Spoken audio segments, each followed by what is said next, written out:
চট্টগ্রামে যাত্রীবাহী একটি বাসে আগুন দিয়েছে দুর্বৃত্তরা। সন্ধ্যা 6:30টার দিকে নগরীর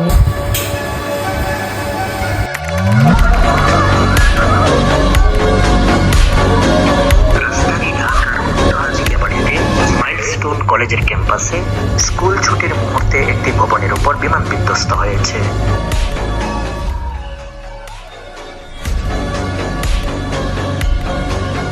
আসলে কি হচ্ছে আমাদের দেশে আসলে কিছু বুঝতে পারছি না ভাই। এ দেশে থাকায় আমার মনে হচ্ছে সবচেয়ে রিস্ক এই দেশে থাকা।